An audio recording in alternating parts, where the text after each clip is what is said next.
வணக்கம். இன்னைக்கு நம்ம பார்க்க போகிற சமையல் என்னன்னு பார்த்தீங்கன்னா, பரணி தீபத்தன்னைக்கு செய்யக்கூடிய ஒரு இனிப்பு அடை எப்படி செய்யலாங்கிறத பார்க்கலாம். இப்போ பார்த்தீங்கன்னா, ஒரு பவுலில் 100 ml டம்ளரில் இந்த டம்ளரில் 1 டம்ளர் பச்சரிசி எடுத்திருக்கேன். இட்லி பச்சரிசி, இப்போ சாப்பாட்டு பச்சரிசி எதுனாலும் எடுத்துக்கோங்க. அதே டம்ளரில் 1/4 டம்ளர் அளவுக்கு கருப்பு உளுந்து வந்து எடுத்து போட்டிருக்கேன். 1/4 டம்ளர் கருப்பு உளுந்து, சும்மா 1 டேபிள் ஸ்பூன் பாசிப்பருப்பு எல்லாமே வந்து எடுத்து வச்சுருக்கிறேன். இப்போ வந்து நல்லா 2-3 தடவை கழுவிட்டு நல்லா 3 மணி நேரம் ஊற வச்சுக்கலாம். தனியாக பார்த்திங்கன்னா நம்ம எந்த டம்ளரில் எடுக்கிறோமோ அரிசி அளக்குறோமோ அதே டம்ளரில் 3/4 டம்ளர் அளவுக்கு பொடிச்ச சர்க்கரை எடுத்து வச்சுருக்கேன். இப்போ இந்த சர்க்கரையில் பார்த்திங்கன்னா ஒரு 1/4 டம்ளர் அளவுக்கு தண்ணி ஊற்றி, இது வந்து சுடு தண்ணி வந்து கொஞ்சம் கரைய விட்டுக்கலாம். இது ஊறுறதுக்கும் இது கரையிறதுக்கும் கரெக்டாக வரும். இந்த தண்ணியை வடிகட்டிட்டு அதுக்கப்புறமா அந்த தண்ணியை ஊற்றி நம்ம அரைக்கணும். அதனால் இது வந்து ஊறட்டும். இப்போ பார்த்தீங்கன்னா நல்லா ஊறிடுச்சு. இப்போ வந்து மிக்ஸி ஜாரில் தண்ணியை வடிச்சிட்டு சேர்த்துக்கலாம்.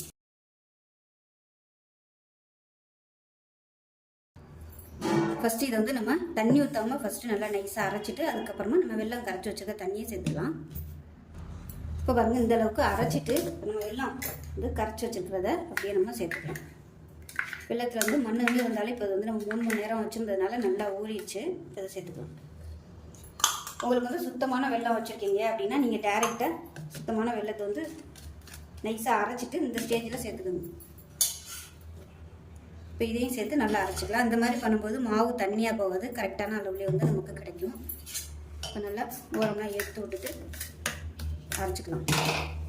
இது கூடவே ஒரு கைப்பிடி அளவுக்கு துருண தேங்காயும் 2 ஏலக்காய் ஒரு சின்ன துண்டு சுக்கு சேர்த்துருக்கேன். இப்போ இதை வந்து அரைச்சிட்டு வந்துட்டு பார்க்கலாம்.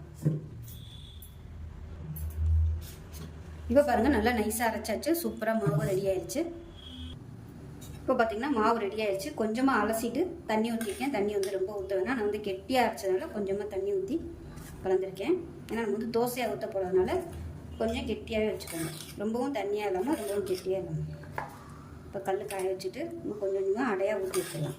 இது வந்து பரணி தீபத்தன்னைக்கு செய்வாங்க. அதாவது பெரிய கார்த்திகைக்கு முந்தின நாள், மொத்தம் 3 நாள் கணக்கு வரும். இன்னைக்கு வந்து பரணி தீபம், நாளைக்கு பெரிய கார்த்திகை, நாளைக்கு கழிச்சு பார்த்தீங்கன்னா ஒரு நாள். ஸோ 3 நாளைக்கு வந்து விளக்கு ஏற்றுவாங்க. தோசைக்கல்ல எண்ணெய் இல்லைன்னா நெய் தடவிக்கோங்க. நெய்யில் பண்ணுறது தான் நல்லது. அதனால் நெய் வந்து ஒரு சொட்டு விட்டுக்கோங்க. இந்த மாதிரி அடையாக ஊற்றிக்கலாம். பெரிய கார்த்திகைக்கு அப்போ தான் செய்வாங்க. இது வந்து பரணி தீபத்தன்னைக்கு செய்கிறது. இதுக்கு முன்னாடி வீடியோ பார்த்தீங்கன்னா கார அடையும் வந்து செஞ்சுருக்கேன். கார அடையும் இனிப்பு அடையும் பரணி தீபத்தன்னைக்கு செஞ்சு விரதம் இருந்து நெய்வேத்தியமாக சாப்பிடுவாங்க. இது வந்து வேகட்டும். இப்போ ஒரு சைடு நல்லா வெந்துருச்சு, திருப்பி விட்டுக்கலாம். அடுப்பு வந்து மீடியத்திலே வச்சுக்கோங்க. ஏன்னா நம்ம ஸ்வீட் சேர்த்துருக்கிறதுனால ஹை ஃப்ளேமில் இருந்துச்சுன்னா கருகிடும். இப்போ பாருங்கள், அருமையாக ரெடி ஆகிடுச்சு. இப்போ இதே மாதிரியே எல்லாத்தையும் ஊற்றி எடுத்துகிட்டு பார்க்கலாம். இப்போ எல்லா அடையும் ஊற்றி எடுத்துட்டேன்.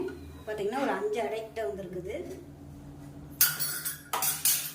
ரொம்ப ஆரோக்கியமான சுவையான பரணி தீபம் இனிப்பு அடை ரெடி ஆயிடுச்சு. ஸோ இந்த பரணி தீபத்துக்கு இது மாதிரி செஞ்சு பாருங்கள். ரொம்ப ஈஸியாக பண்ணிடலாம்.